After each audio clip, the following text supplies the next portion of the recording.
Pittsburgh, Pennsylvania, 1943. When Evelyn Pritchard first saw her neighbor Mrs. Lavinia Mercer wrapping the last stick of butter in wax paper to send in yet another care package to her beloved niece, the young woman felt a chill run down her spine. The elderly widow sat hunched on a sagging horsehair sofa in the dim parlor of their boarding house, her fingers trembling with weakness, yet her eyes glowing with an almost frightening joy. "She's going to be so happy," Lavinia whispered, tucking into the box everything she had left. 3 tins of coffee saved from her ration book, a small ham she'd received from neighbors in exchange for mending their winter coats, and an envelope containing half her meager widow's pension from the railroad. Evelyn stood in the doorway, unable to look away from those hands, gnarled and spotted with age, yet still strong when it came to helping that niece, Constance. The 24-year-old history teacher could never have imagined that in 2 months she would uncover an abyss of lies stretching back 28 years, an abyss that had consumed not just money and goods, but the very soul of a trusting old woman. Lavinia Mercer had lived in that boarding house on the outskirts of Pittsburgh for nearly 40 years.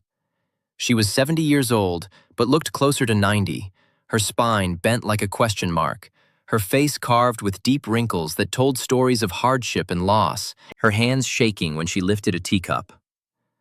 The boarding house itself was a 3-story structure on Millvale Avenue, paint peeling from the wooden siding, windows rattling in their frames during winter storms.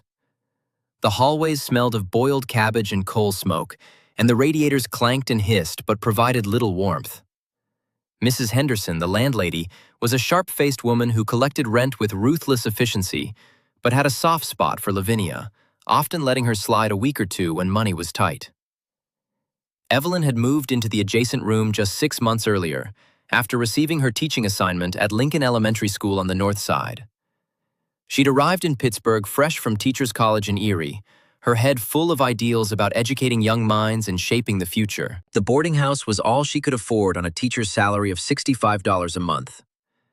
Her room was barely large enough for a narrow bed, a washstand, and a small desk where she graded papers by lamplight. But it was hers, and she was grateful. From the first week, she'd noticed the old woman next door. Lavinia bought almost no food for herself, surviving on stale bread Evelyn sometimes brought her, and thin broth made from chicken bones she begged from the butcher on Federal Street. Her clothing hung in threadbare tatters, dresses that had been mended so many times the original fabric was barely visible. Her shoes had long since fallen apart, the soles separating from the uppers, and in winter, the old woman walked in boots stuffed with newspaper to fill the holes. Evelyn had seen her wrapping her feet in rags before putting on those boots, her expression distant, as if she'd done this so many times it had become automatic. Yet every month, like clockwork, Lavinia sent heavy packages and money orders to the post office. Evelyn had accompanied her several times, watching as the old woman carefully counted out bills and coins, her lips moving silently as she calculated. The postal clerk, a middle-aged man named Frank who'd known Lavinia for years, always handled her transactions with gentle respect, never commenting on the frequency or size of the shipments. "Who are you sending all this to, Mrs. Mercer?" Evelyn finally asked one cold February afternoon, helping the old woman carry another box to the postal station. The wind cut through their thin coats, and Lavinia's breath came in wheezing gasps as they trudged through the slush-covered streets. Lavinia's face brightened despite the cold, and she spoke with such tenderness it was as if she were talking about her own daughter. "To Constance, my only niece. She's all I have left of my sister Eleanor." The old woman's voice took on a dreamy quality, her eyes focusing on something far away. "She's had such a hard life, you see. Lost her parents so young, grew up in institutions. But she's making something of herself now, working so hard in New York. I'm proud of her." They reached the post office, a solid brick building with frosted windows and a flag snapping in the wind. Inside, the warmth from the coal stove made Evelyn's cheeks sting. Frank weighed the package, stamped the forms, and Lavinia handed over $3.50, nearly a tenth of her monthly pension. Walking back through the gray streets, past shuttered factories and rows of identical company houses, Lavinia told Evelyn the story that would haunt them both. In 1907, my sister Eleanor was working at the Triangle Shirtwaist Factory in Philadelphia. Lavinia began, her voice soft but steady. Well, not the Triangle exactly, but one just like it. A garment factory, rows and rows of women at sewing machines. Eleanor was fast, skilled, made good money for a woman in those days. She'd married a presser named John Kelly, and they had a little girl, Constance. Beautiful child, dark curls, big eyes. I used to visit them in their tenement on 8th Street. Small place, but Eleanor kept it spotless. Lavinia paused to catch her breath, leaning against a lamppost. The fire happened on a Tuesday afternoon in March. Started in the cutting room, they said. The fabric caught, the flames spread so fast. The doors were locked, you see. The owners locked the doors from the outside to keep the girls from taking breaks. When the fire started, they couldn't get out. Evelyn felt her throat tighten. I'm so sorry. 43 people died that day, Lavinia continued, her eyes distant. Eleanor was one of them. John was working in the basement, heard the screams, ran up, but the stairwell was full of smoke. He went in anyway. They found his body near Eleanor's. They died together at least. Small mercy. And Constance? 2 years old. She was with a neighbor that day, thank God. The neighbor brought her to me. I was living here in Pittsburgh with my husband, Thomas. He worked for the Pennsylvania Railroad, in the Altoona yards. We'd been trying for children, but none came. When Constance arrived, I thought, here's our chance. We'll raise her, give her the life Eleanor wanted for her. But it didn't work out that way, Lavinia said, her voice dropping to barely above a whisper.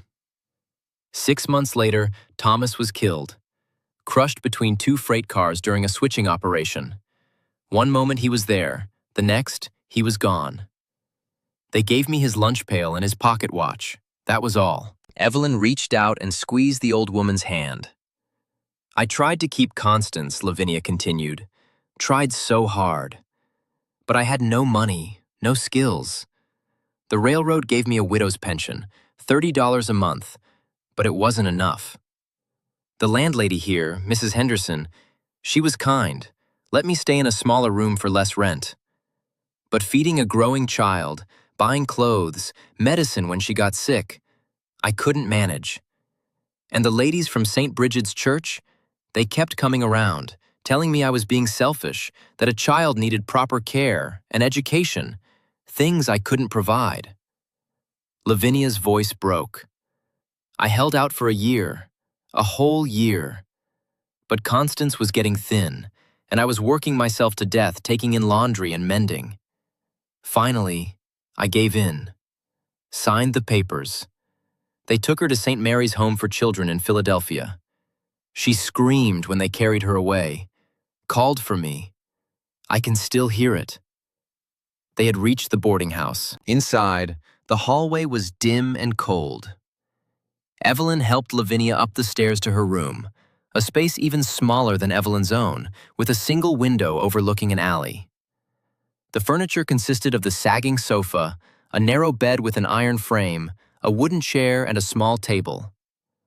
On the wall hung a faded photograph in a tarnished frame. A young woman and a man in work clothes, standing stiffly beside each other.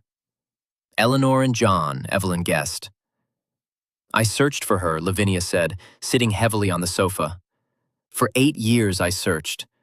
I wrote to the orphanage, but they said she'd been transferred. I wrote to the Catholic Charities, the Children's Aid Society, anyone who might know. The trail kept going cold. She'd been moved from Philadelphia to Wilmington, then to Trenton, then to New York. The records were incomplete, names misspelled. I almost gave up. What changed? In 1915, I received a letter. Lavinia's face softened at the memory. Out of nowhere, a letter addressed to me in handwriting I didn't recognize. I opened it, and it was from Constance. She'd turned 18, aged out of the system, and someone at the last institution had helped her track me down. She remembered me, Evelyn. After all those years in different homes, She remembered her Aunt Lavinia, who sang her lullabies and held her when she cried. Lavinia retrieved a wooden box from beneath her bed, opened it carefully. Inside were hundreds of letters, tied in bundles with string. She selected one from the bottom, yellowed with age, and handed it to Evelyn. The handwriting was shaky, the spelling imperfect, but the emotion was raw. Dear Aunt Lavinia, I hope this letter finds you well. I have thought of you every day since they took me away. I am living in New York City now, working as a shop girl at Macy's department store. I have a small room in a boarding house on the Lower East Side. Life is hard, but I am managing. I would love to hear from you, to know that you are alive and well. Your loving niece, Constance. Evelyn read the letter twice, feeling the weight of it. And you've been corresponding ever since? 28 years, Lavinia said softly. 28 years of letters. She tells me about her life, her struggles, and I help however I can. Over the following weeks, Evelyn learned more about Constance's life through Lavinia's retelling. After that first letter in 1915, the correspondence had become regular. Constance wrote about the difficulties of working-class life in New York City, how her wages barely covered rent and food, how she shivered through winters in an unheated tenement room, how she dreamed of something better, but couldn't see a way forward. Lavinia had responded by sending what she could.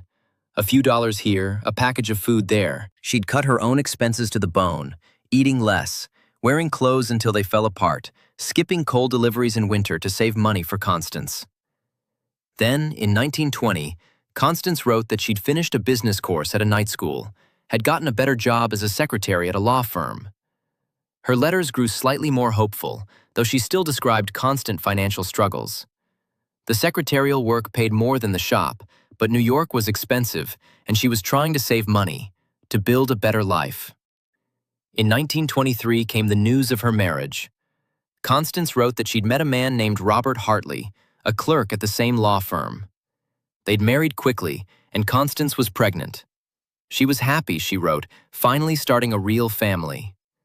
But Robert's salary was modest, and with a baby coming, money would be even tighter. Lavinia had sold her mother's garnet brooch, the last valuable thing she owned, and sent Constance $80. It had nearly broken her heart to part with it. But she'd told Evelyn later that seeing her niece settled and starting a family made it worthwhile. Then the letters took a darker turn. In 1924, Constance wrote that Robert had started drinking, was spending money they didn't have at speakeasies despite prohibition. The baby, a girl named Margaret, was born healthy, but Robert had become increasingly unreliable.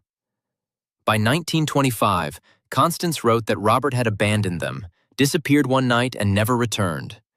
She was alone with an infant daughter, working as a secretary again, barely making ends meet. From that point on, the letters became a constant refrain of need. Margaret needed clothes, medicine, food. Constance's rent was overdue. Winter was coming and she couldn't afford coal. The shoes had holes and she couldn't afford new ones. Could Aunt Lavinia possibly help? And Lavinia always did. She went without meals to send money.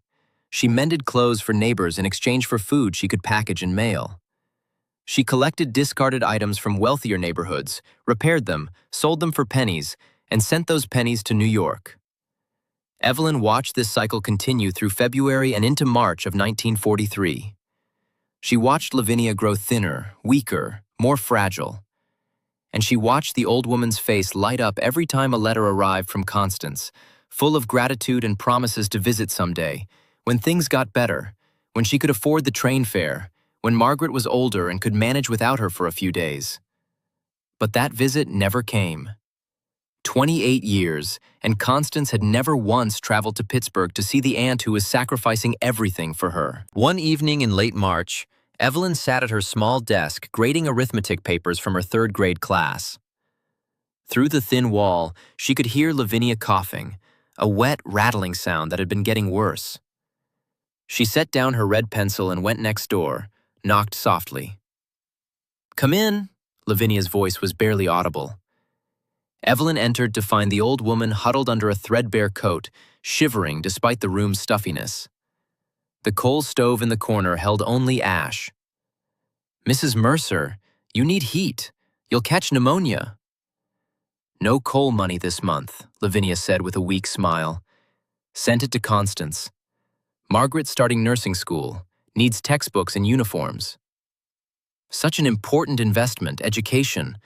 I can manage without heat for a few more weeks until my next pension check." Evelyn felt anger rising in her chest. "She's starting nursing school? But didn't you say Margaret was born in 23? "Yes, that's right. So she's 20 years old now, perfect age for nursing school. And Constance has been working steadily since, what, 1915? That's 28 years of employment. Surely by now she could afford her own daughter's education." Lavinia's face clouded. "Well, you know how it is in New York.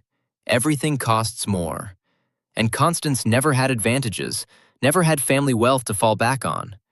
She's done her best, working as a secretary all these years, but secretaries don't make much. She's raised Margaret alone, no husband to help. Every penny matters." Evelyn bit back the words she wanted to say. Instead, she went to her own room, retrieved her coal bucket, still half full, and poured it into Lavinia's stove. As she lit the fire and watched the flames catch, she made a decision. Something was very wrong with this picture, and she was going to find out what. That night, while Lavinia slept, Evelyn carefully wrote down everything she knew. Constance, born 1905, now 38 years old, working as a secretary since 1915, 28 years, married 1923, daughter born 1923, husband left 1925, working again since then, 18 years. The numbers didn't make sense. Even accounting for the Depression years when jobs were scarce, a secretary with nearly 3 decades of experience should have accumulated something. Should have moved up, found better positions, built some financial stability. Yet according to her letters, Constance was still living in the same precarious state she'd been in as an 18-year-old shop girl. Evelyn thought about her own situation. She'd been teaching for only 2 years and already had $90 in a savings account at the Farmers Deposit National Bank. She was planning to save enough for a small apartment, maybe in a few more years. If Constance had been working steadily for 28 years, where had all that money gone? The next morning, Evelyn asked Lavinia if she could look through some of Constance's letters. The old woman, delighted that someone was taking an interest in her beloved niece, brought out the entire collection. Evelyn spent her Saturday afternoon reading through them, taking notes. What she found disturbed her deeply. The letters followed a pattern.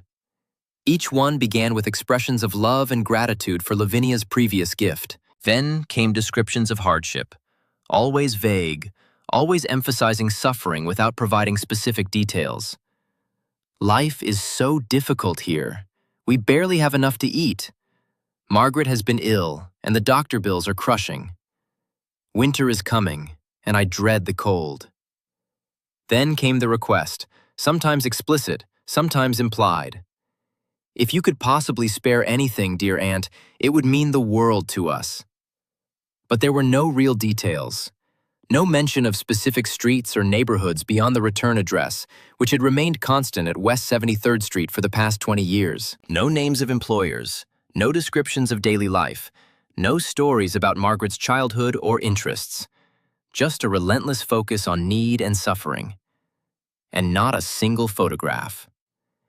In 28 years of correspondence, Constance had never sent a picture of herself or her daughter. When Evelyn asked Lavinia about this, the old woman looked puzzled. "You know, I never thought about that. She always writes that she'll send one soon, but then she forgets, I suppose. Life is so busy for her." Evelyn felt the pieces clicking into place like tumblers in a lock.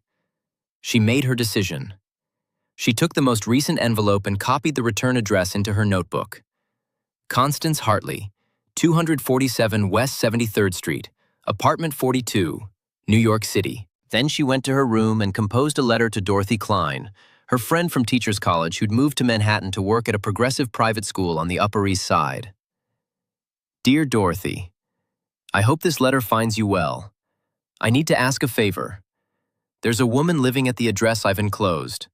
Could you visit, perhaps pretending to be from the building management or conducting some kind of survey? I need to know what her living situation actually looks like. This is very important. An elderly woman I know may be the victim of a long-term fraud, and I need evidence before I can act. Please write back as soon as you can. Your friend, Evelyn. She mailed the letter on Monday morning and began the agonizing wait for a response. Meanwhile, Lavinia prepared another package.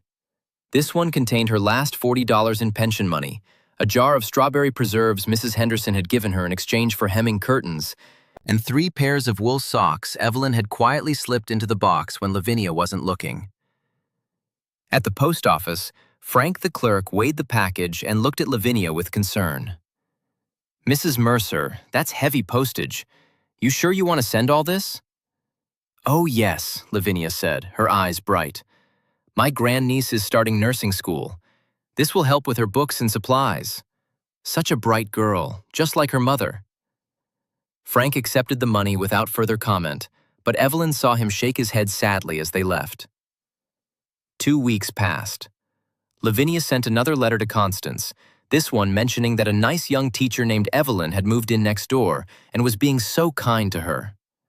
Evelyn made meals for them both now, simple dishes of beans and rice, potato soup, occasionally a chicken if she could afford it. She watched Lavinia eat with the mechanical movements of someone who'd forgotten how to enjoy food, who ate only to survive. Then, on a rainy Thursday afternoon in mid-April, the response from Dorothy arrived. Evelyn's hands shook as she opened the envelope in her room, the rain drumming against the window. "Dear Evelyn," she read, "I did as you asked. What I found is shocking. Let me describe it in detail. I went to 247 West 73rd Street yesterday morning. It's a beautiful pre-war building, one of those elegant structures with limestone facing and decorative ironwork. The neighborhood is extremely fashionable, just a few blocks from Central Park. The doorman initially tried to stop me, but I said I was from the city housing office conducting an inspection, and he let me through. I took the elevator, a proper elevator with an operator, to the 5th floor. The hallways are carpeted, wallpapered in silk, with electric sconces providing excellent lighting. I found apartment 42 and knocked. A woman answered, and Evelyn. She did not look like someone struggling to survive. She appeared to be in her late 30s, well-groomed, her hair professionally styled in the latest fashion. She wore a silk dressing gown that must have cost at least $50, and I could see she'd been interrupted during her morning routine. There was a breakfast tray visible behind her with fresh orange juice, toast, and what looked like real butter, not margarine. I introduced myself as Mrs. Davis from the building management, said I was checking on the radiators. She invited me in without suspicion. "Evelyn, the apartment is magnificent. 4 large rooms, high ceilings with ornate molding, hardwood floors with expensive rugs. The furniture is all quality pieces, nothing secondhand or worn. Oil paintings hang on the walls, real art, not prints. I saw a telephone on the side table, a luxury most people don't have. Through the bedroom door, I glimpsed a large wardrobe, the door partially open, revealing rows of dresses. While I was checking the radiator in the living room, I made conversation. I mentioned the war, asked if she had family in the service. She said her daughter was training to be a nurse, planned to join the Army Nurse Corps. Very patriotic, I said. Must be expensive, that training. She laughed and said, "Oh, we manage. My late husband left us well provided for." "Late husband?" I said, surprised. She nodded. "Yes, poor Robert passed in '39. Heart attack. But he'd done well in textiles, left a considerable insurance policy, and I've invested wisely." I asked casually if she had other family. She shrugged and said, "A few cousins I don't keep in touch with. Oh, and there's an aunt in Pittsburgh, funny old woman. Sends me packages and money, has been for ages. Thinks I'm destitute." Her expression when she said this, Evelyn, it was contemptuous. She actually laughed. "Why don't you tell her the truth?" I asked, keeping my voice neutral. She looked at me as if the question was absurd. Why would I?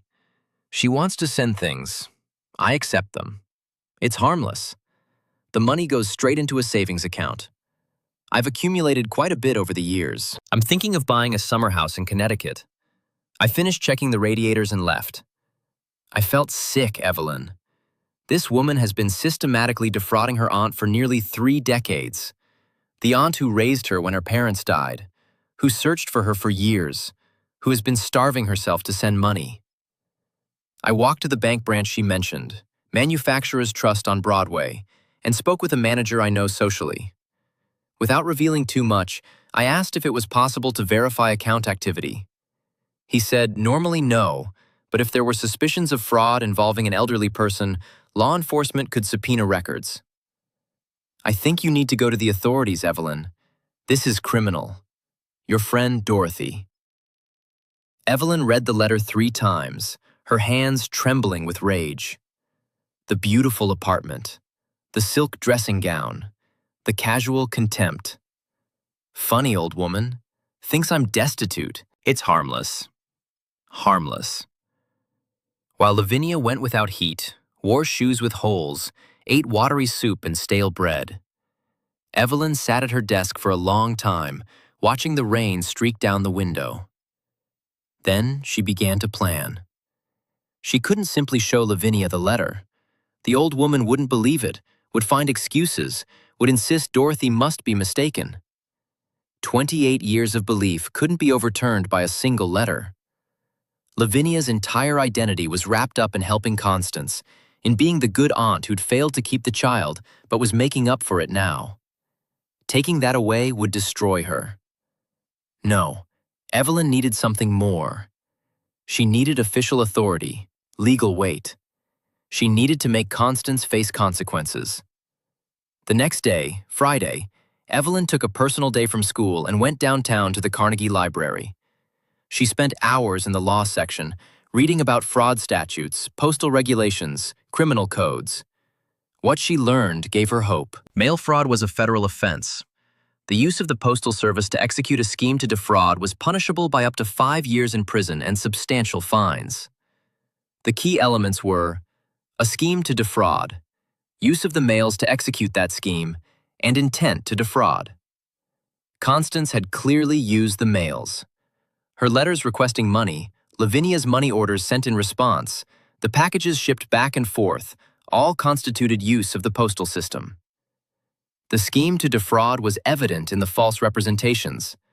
Constance had portrayed herself as destitute when she was actually wealthy. She had solicited money under false pretenses.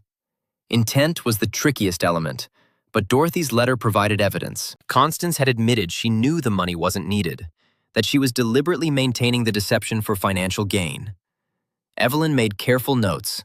Then she went to the federal building on Grant Street and asked to speak with a postal inspector. The receptionist, a stern woman with gray hair pulled into a tight bun, looked Evelyn up and down. "What's this regarding?" "A mail fraud case." Evelyn kept her voice steady. "An elderly woman is being defrauded by a relative through the Postal Service. It's been ongoing for 28 years. The receptionist's eyebrows rose. 28 years? "Yes, ma'am. Wait here." 20 minutes later, Evelyn was sitting in a small office across from a man named Raymond Kowalski, a postal inspector with a square jaw and penetrating gray eyes. He listened as Evelyn laid out the case, presenting the letters, her calculations of the money sent, Dorothy's account of the visit to the apartment. Kowalski's expression grew darker as she spoke.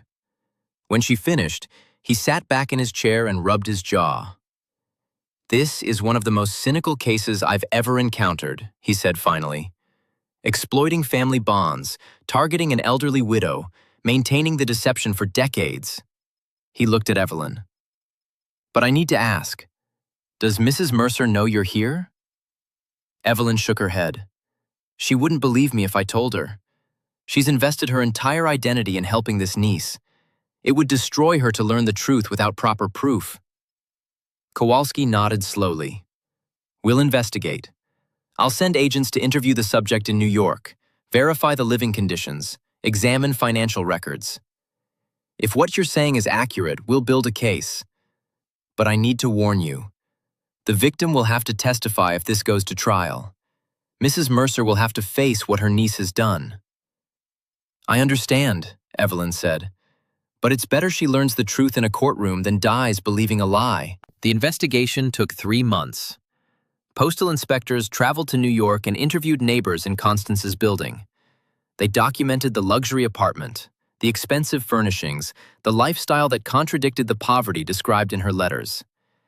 They contacted Manufacturers Trust and, with a court order, obtained records showing decades of deposits matching Lavinia's money orders, all going into a savings account that now held over $8,000. They interviewed Constance herself, who initially tried to play innocent. Those were gifts, she insisted. My aunt wanted to help. I never forced her to send anything.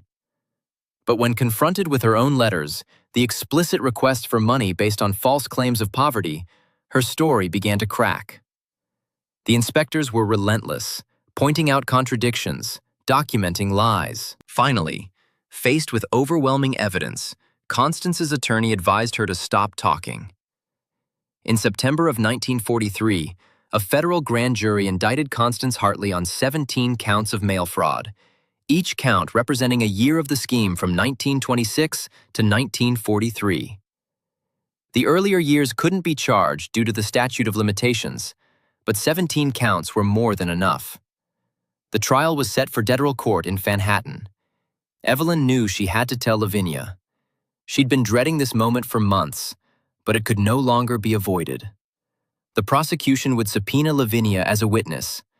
Better she hear it from Evelyn first. She chose a quiet Sunday afternoon in late September.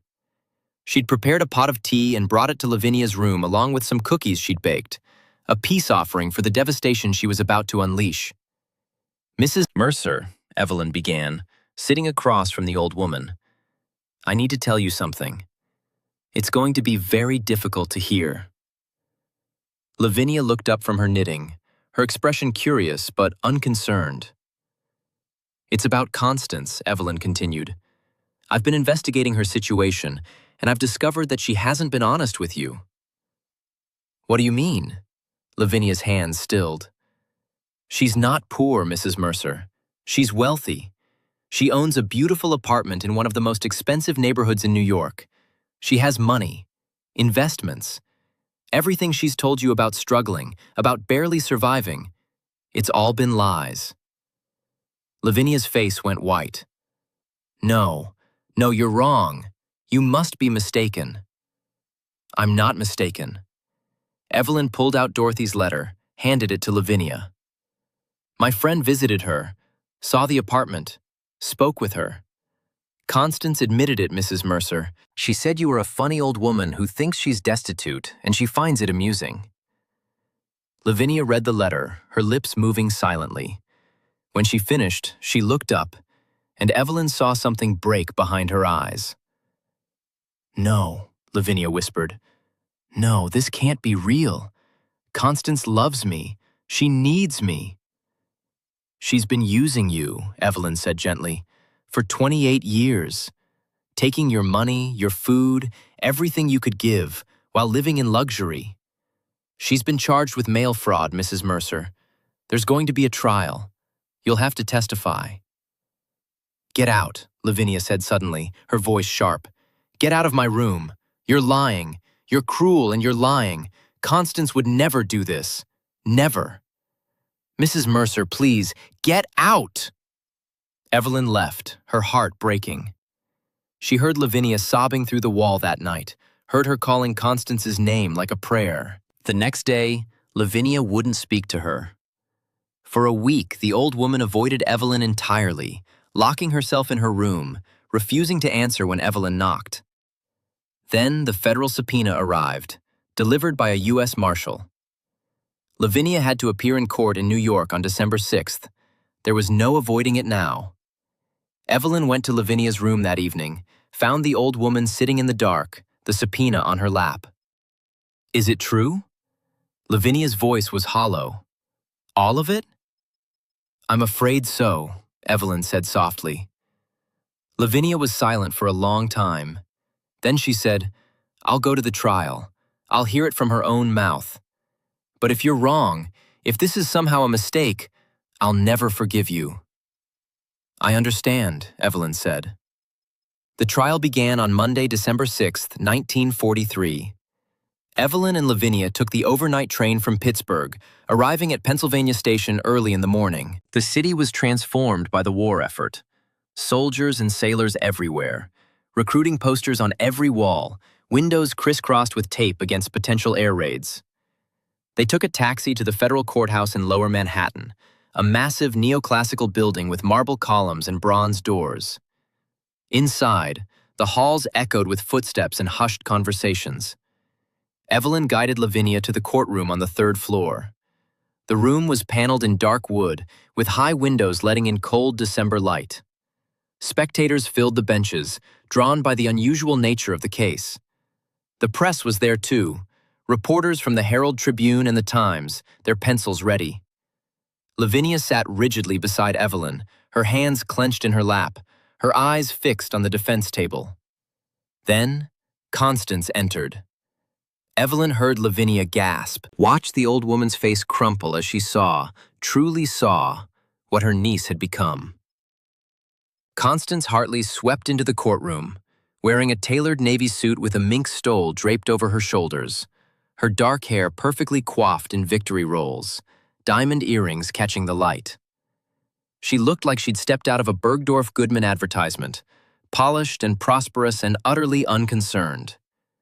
Behind her walked her attorney, a slick man in an expensive suit, and then Margaret, a young woman of 20 in a smart dress and matching hat, her face carefully neutral. Constance's eyes scanned the courtroom and landed on Lavinia. For a moment, their gazes locked. Evelyn watched, hoping for some flicker of recognition, remorse, humanity. But Constance's expression remained cold, assessing, then dismissive. She looked away as if Lavinia were just another stranger in the crowd. Lavinia made a small sound, somewhere between a sob and a moan. Evelyn took her hand and held it tightly. The judge entered, the Honorable Harold Weinstein, an elderly man with white hair and sharp eyes. Everyone rose, then sat again as he took his seat behind the bench. The prosecution was led by Samuel Greenberg, a young attorney from the U.S. Attorney's Office, slight and intense, with round glasses and a meticulous manner. He stood and delivered his opening statement. "Your Honor, members of the jury, this is a case about betrayal of the deepest kind. The defendant, Constance Hartley, is charged with 17 counts of mail fraud. The evidence will show that for 28 years, she has systematically defrauded her own aunt, a 70-year-old widow living in poverty, by falsely representing herself as destitute and soliciting money under those false pretenses. While her aunt went without food, without heat, without basic necessities, the defendant lived in a luxury apartment, drove an expensive automobile, wore diamonds and furs. She deposited her aunt's money into a savings account, accumulating thousands of dollars she never needed, money she now plans to use to purchase a summer house. This is not a case of misunderstanding or exaggeration. This is deliberate, calculated fraud, executed through the United States Postal Service over nearly 3 decades. The defense attorney, a man named Clarence Drummond, stood next. He was smooth, confident, dismissive. Your Honor, ladies and gentlemen of the jury, what you're about to hear is a family dispute dressed up as a criminal case. My client, Constance Hartley, did indeed receive money and gifts from her aunt, but these were voluntary gifts, given freely out of love. Mrs. Hartley never demanded anything. She simply described her life, and her aunt, moved by affection, chose to help. There is no fraud when gifts are given voluntarily. The government cannot criminalize generosity simply because the recipient turned out not to need the assistance as desperately as the giver believed. The trial proceeded methodically. The prosecution called witness after witness, building their case brick by brick. First came the postal clerk, Frank, who testified about the packages and money orders Lavinia had sent month after month, year after year. He described how she'd count out coins carefully, how she'd sometimes come back later in the month to send more when she'd managed to scrape together a few extra dollars. Then came Mrs. Henderson, the boarding house landlady, who testified about Lavinia's living conditions. The tiny room, the lack of heat, the threadbare clothing, the meals of bread and broth. "I've known Lavinia Mercer for 40 years, she said, her voice shaking. "She's the kindest soul I've ever met. She'd give you her last penny if you needed it. And all that time, she was sending everything she had to that woman, thinking she was helping family." Dorothy Klein took the stand and described her visit to Constance's apartment, the luxury she'd witnessed, Constance's mocking words about her aunt. "Funny old woman, thinks I'm destitute. It's harmless." The jury shifted uncomfortably in their seats. Bank officials testified, presenting records that showed decades of deposits from Lavinia's money orders, the accumulated total now exceeding $8,000.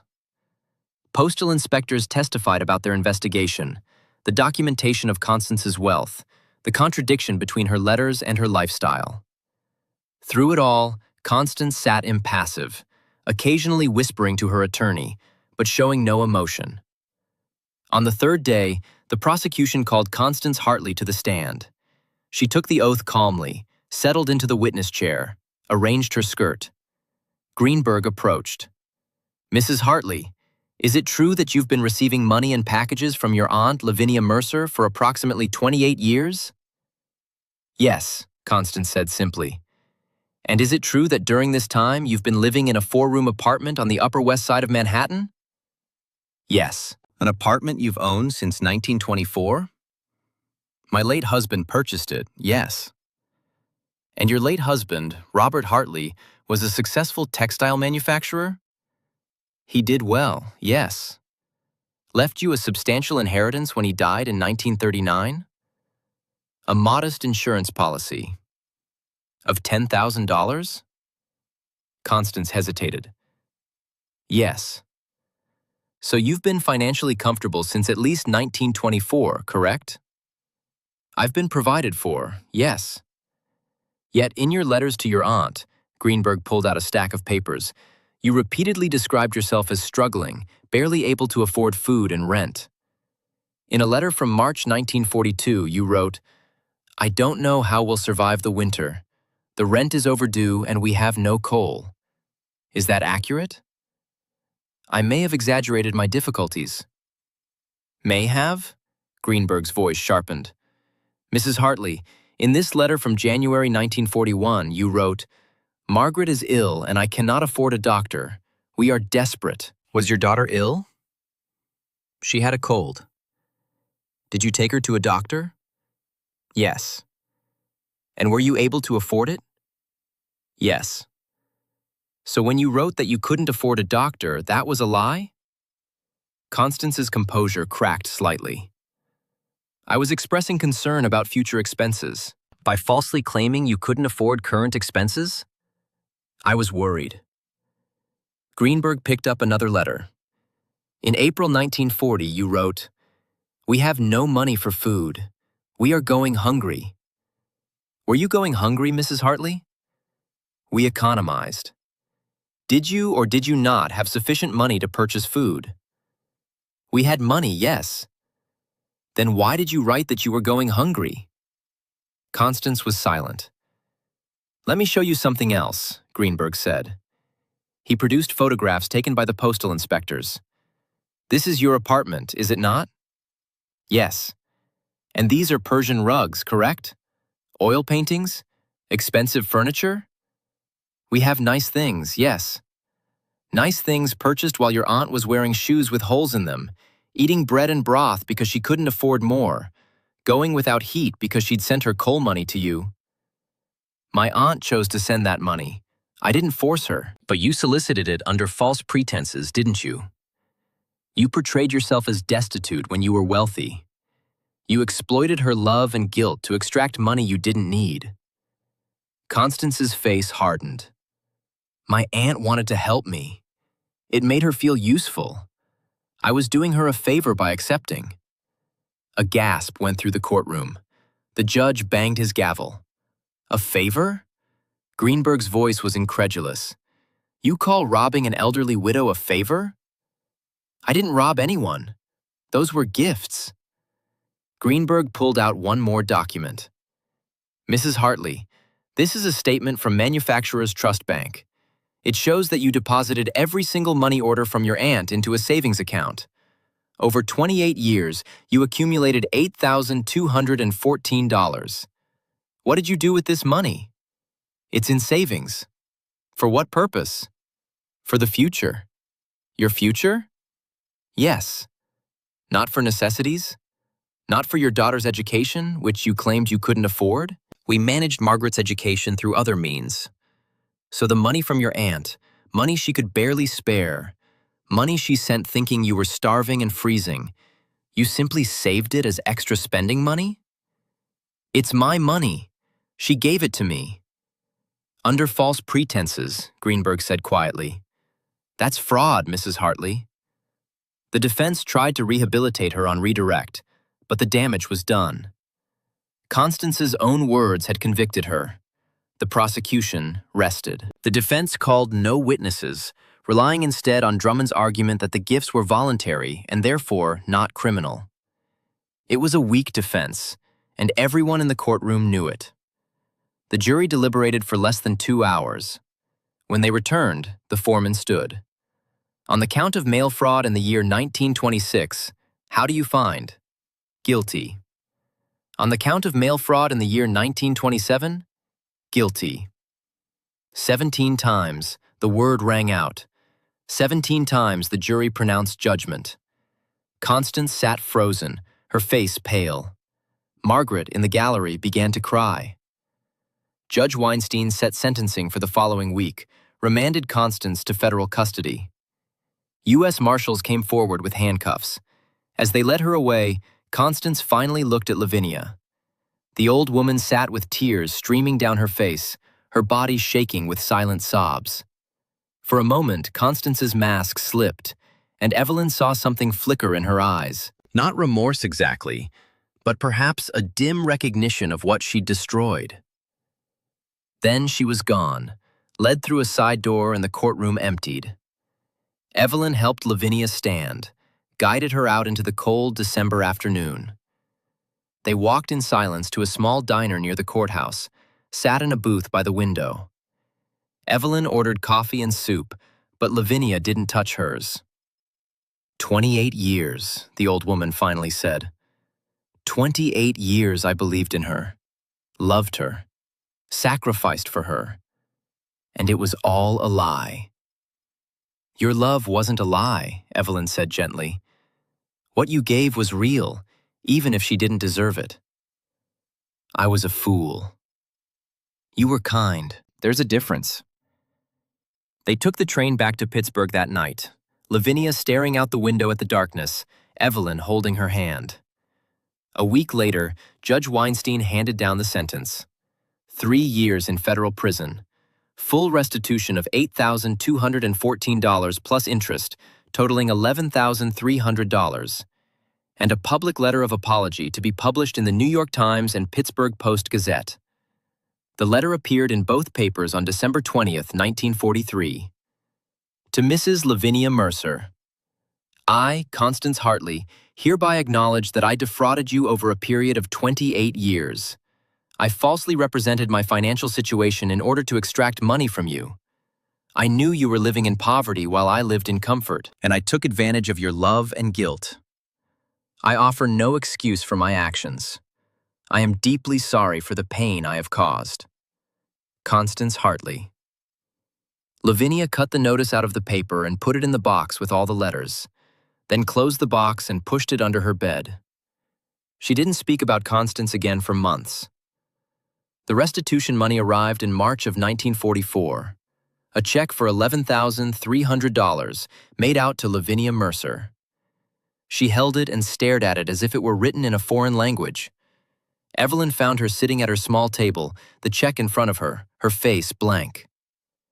It's more money than I've ever seen, Lavinia said quietly. More than I ever thought I'd have. It's yours, Evelyn said. It always should have been yours. But I don't want it, Lavinia looked up. And Evelyn saw clarity in her eyes for the first time in weeks. This money is poisoned. It came from lies, from cruelty. If I spend it on myself, it means she wins.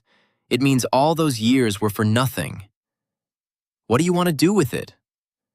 Lavinia thought for a long time. Then she said, I want to help people who really need it. People like I thought Constance was. Lonely old people who have no one, who've been forgotten. I want to do something real. They talked through the afternoon and into the evening, ideas flowing. Pittsburgh was full of elderly people living alone, widows and widowers whose children had moved away or died, who were scraping by on small pensions, who spent their days in isolation. What if we created a place where they could live together, support each other, have community? Over the next months, they made it happen. They found a large 3-story house on Perrysville Avenue in the north side, a sturdy brick structure that had been a private home, then apartments, and was now sitting vacant, the owner eager to sell. They bought it for $8,000, used the remaining money for renovations and furnishings. They worked alongside the carpenters and painters, Lavinia's energy returning as the project took shape.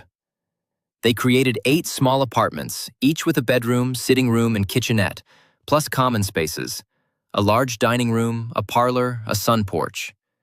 Simple but comfortable, warm and welcoming. They called it Mercer House.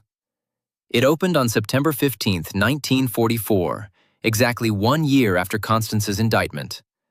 The first residents were 3 elderly widows and 2 widowers, all referred by churches and social workers, all living alone, all struggling. Among them was a woman named Pauline Dietrich, 83 years old, who'd been living in a single room above a bakery, arthritic and nearly blind.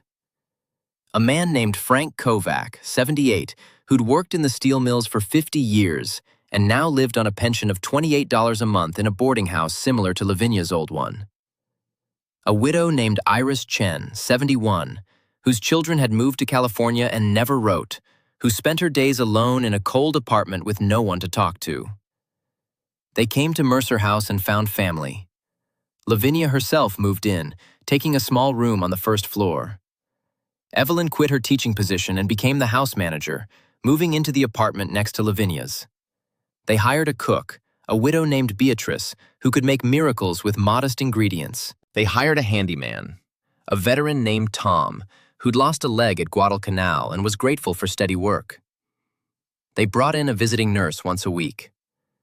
The transformation in Lavinia was remarkable. She had purpose again, but this time it was real, grounded in genuine need and genuine relationships.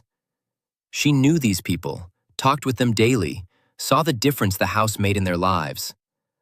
Pauline, who'd been nearly invisible in her isolated room, became the house storyteller, entertaining everyone with tales from her childhood in Bavaria. Frank taught the others to play pinochle and organized tournament nights. Iris, given a corner of the garden, created a small vegetable plot and showed others how to grow bok choy and bitter melon. They celebrated holidays together, birthdays, the small victories of daily life. When Frank's grandson visited from college, everyone gathered to meet him, proud as if he were their own grandchild. When Pauline fell ill with pneumonia, everyone took turns sitting with her until she recovered. "This is what I thought I was doing for Constance," Lavinia told Evelyn one evening as they sat on the sun porch watching the residents play cards. "Helping real people with real needs. But I was just feeding a lie. Now I'm doing it for real, and it feels completely different." "How does it feel?" Lavinia smiled, a genuine smile that reached her eyes. "It feels like I'm finally doing what I was meant to do." More residents came as word spread. By 1945, all 8 apartments were full, and there was a waiting list. They added a small chapel, non-denominational, where residents could pray or simply sit in peace. They started a lending library with donated books. They organized weekly visits from young people from local schools, creating connections between generations. Evelyn watched Lavinia blossom. The old woman put on weight, her color improved, her hands stopped shaking. She was still elderly, still frail in some ways, but she had vitality again, purpose. On quiet evenings, Lavinia would tell Evelyn about her life. She spoke of her childhood on a farm in Westmoreland County, running through wheat fields with her sister Eleanor, swimming in the creek, helping with the harvest. She spoke of meeting Thomas at a church social, how he'd been too shy to ask her to dance, so she'd asked him instead. She spoke of their wedding, simple but joyful, and their years together in Pittsburgh, living in a company house near the railroad yards. She spoke of Eleanor's letters from Philadelphia, full of hope and plans for the future. Of little Constance toddling around on chubby legs, babbling in a mix of English and the Polish words she'd learned from neighbors. Of the telegram about the factory fire, how she'd collapsed when she read it, how Thomas had held her while she screamed. She spoke of Thomas's death, how she'd identified his body at the morgue, how young he'd looked despite being 39, how his hands were still calloused from hard work. Of the funeral, standing at his grave in the rain, holding 2-year-old Constance, wondering how she would survive. She spoke of the 8 years searching for Constance after giving her up, writing letters that went unanswered, following trails that led nowhere, the hope that kept dimming but never quite dying.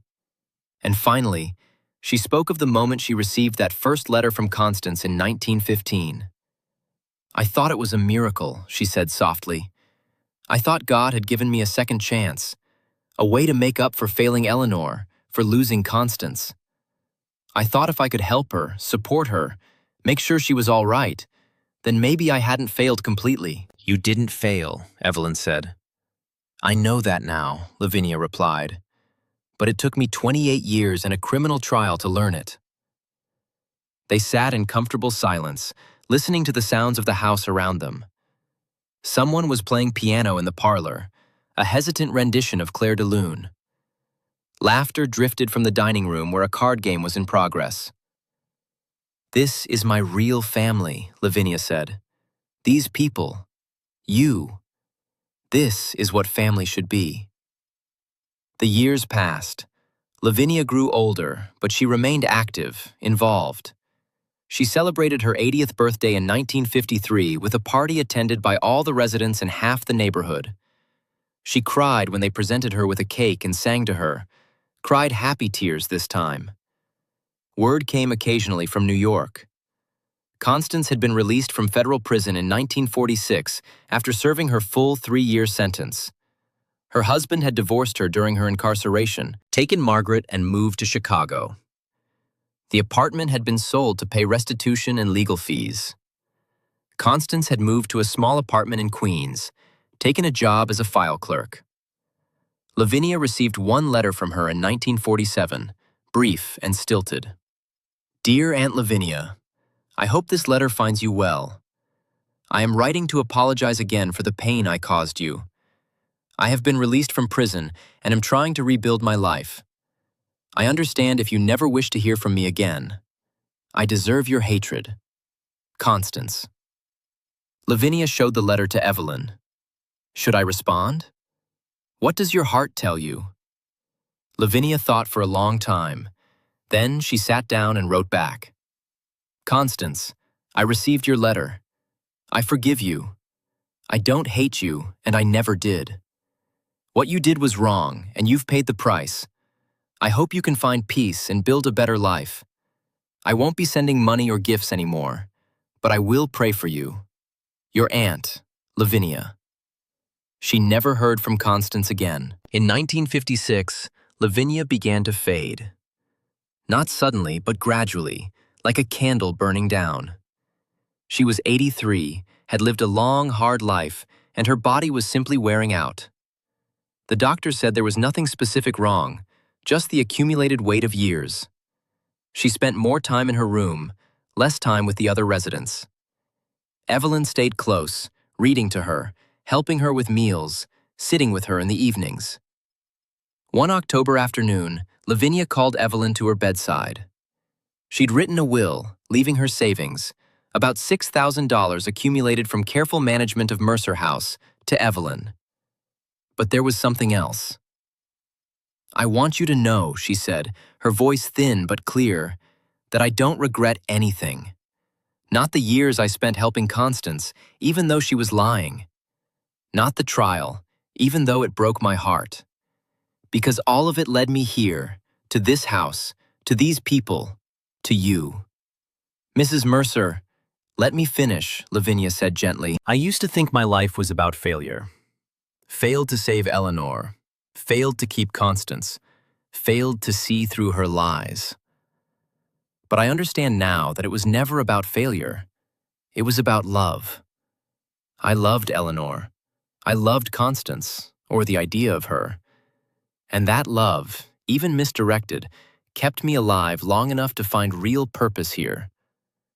She gestured weakly at the window, beyond which the sounds of Mercer House continued, the daily rhythms of communal life.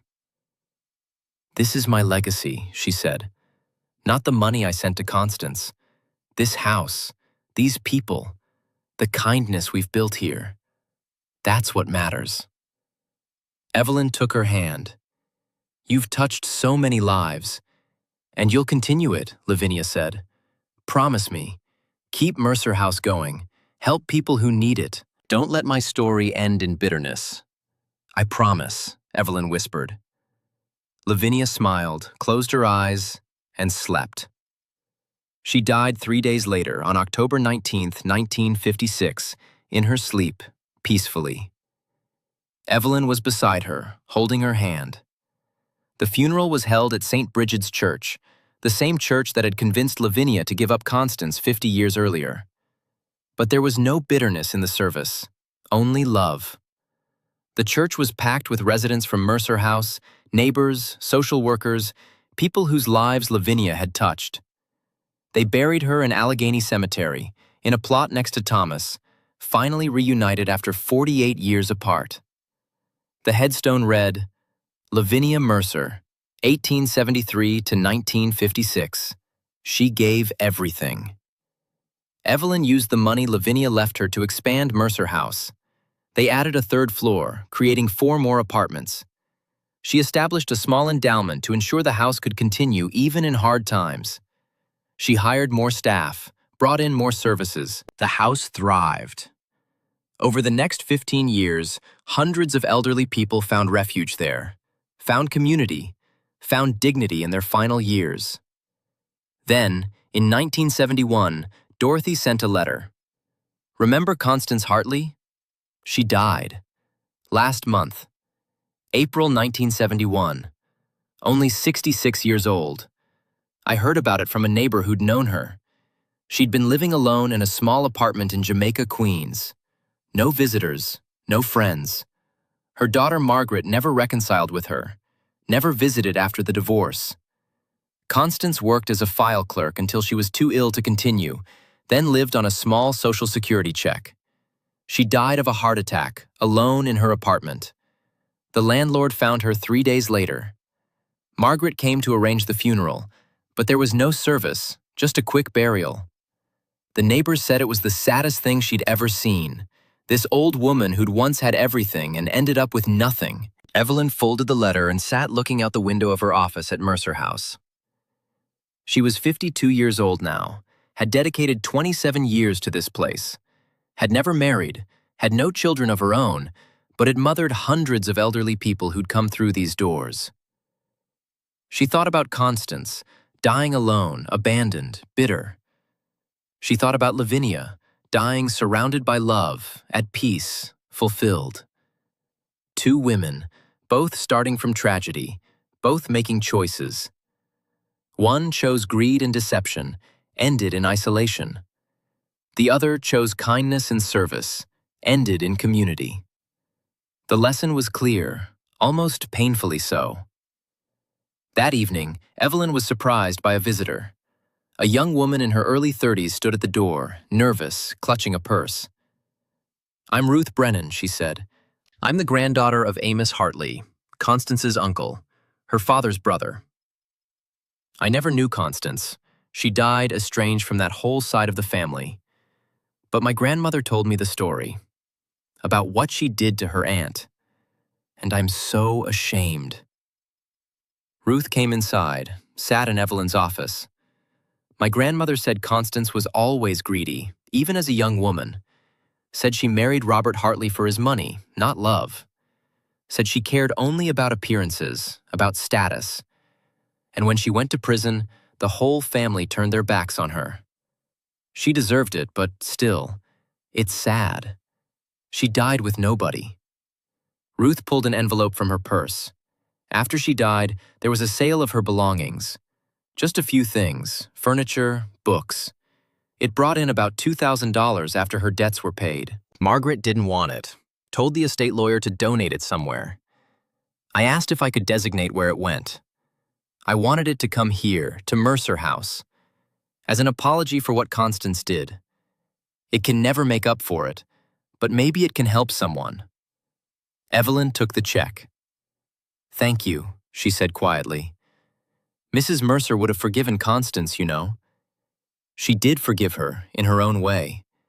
That makes one of them," Ruth said. "I don't think Constance ever forgave herself." She left, but returned the following Saturday as a volunteer, and the Saturday after that. She became a regular presence at Mercer House, reading to residents, helping with meals, organizing activities. Evelyn watched her and thought, "The circle closes. Evil begets evil, but goodness begets goodness too." Constance's cruelty ended in loneliness, but Lavinia's kindness continues, spreading outward in ripples, touching new lives. And perhaps that was the real victory. Not the courtroom judgment, not the restitution, not even the public apology, but the fact that Lavinia's light continued to burn while Constance's had guttered out. Evelyn stood at the window of Mercer House one evening in late 1971, watching the sun set over Pittsburgh. The sky was pink and gold, the city lights beginning to twinkle. Inside the house, she could hear the residents gathering for dinner, voices mixing, laughter rising. Somewhere up there, beyond the clouds, Lavinia was smiling. Evelyn could feel it, and she smiled back. The story of 28 years of deception had ended decades ago. But the story of redemption, of kindness overcoming cruelty, of community defeating isolation, that story continued. It would continue as long as Mercer House stood, as long as there were people willing to choose love over greed, service over selfishness. Lavinia Mercer had made that choice every day of her life. Even when deceived, even when betrayed, she had chosen kindness. And in the end, that choice had proven stronger than all of Constance's lies. That was the real lesson, the enduring truth that Evelyn carried forward. Evil burns hot and dies quickly. But goodness, real goodness, smolders on, warming everyone it touches, long after the person who kindled it is gone.